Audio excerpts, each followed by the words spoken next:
We are here in Tampa, Florida, covering the GOP convention. Governor Mary Fallin of the beautiful state of Oklahoma is with us. Good to see you, Governor. Good to see you too. Glad to be here.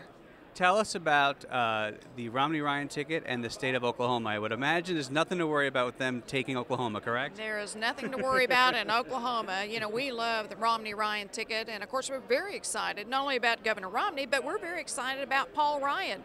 You know, Paul Ryan has spent a lot of time in Oklahoma because he's married to a good Oklahoma girl. He loves to come to Oklahoma. He's a huge hunter, so he's hunted in Oklahoma. He certainly loves to fish. In fact, I've heard him talk a couple of times about noodling in our state. That's right. I'll let him do that, Yes. but I'd certainly go hunting with him if he ever wanted to do that. But anyway, they're going to be a great team, and you know, especially Paul Ryan having the budget experience with our debt and our deficit. And I know that's a top priority for Governor Romney is to get our deficit down, to get America back on track, to be able to create jobs. And I think it's going to be a great convention for us this week, an exciting time moving on towards November.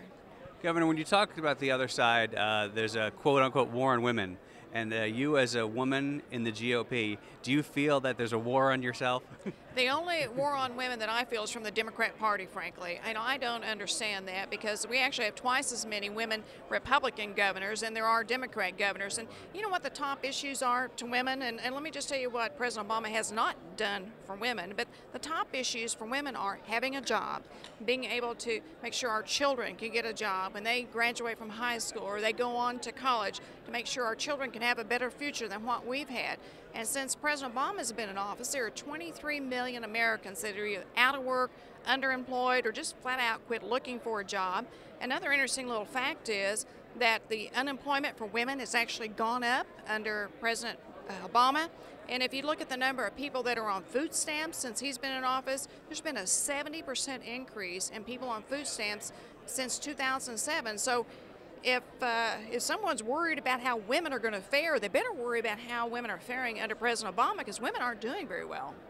Governor, talk to me about your fellow governors pushing back on some of the federal mandates from the Obama administration, from the federal government, when it comes to issues like Affordable Care, Obamacare Act, and other issues that you guys saying enough is enough. You're just pushing back. Well, I think the states have sent President Obama a very clear signal that enough is enough. We don't want any more unfunded mandates, tax increases, or this uncertainty with the administration that we've had to deal with passed on down to our budgets. You know, as a governor, I was able to close a budget shortfall a year and a half ago when I came into office. We had a $500 million budget shortfall because of the economy.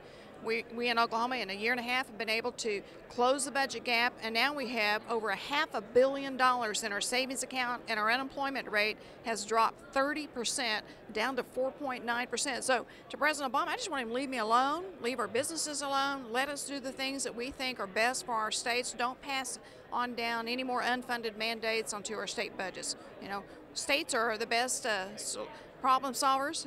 We can provide some of the great solutions, and I know that Governor Romney will work well with governors to give authority back to the states to let us bring forth those innovative solutions that can transform America.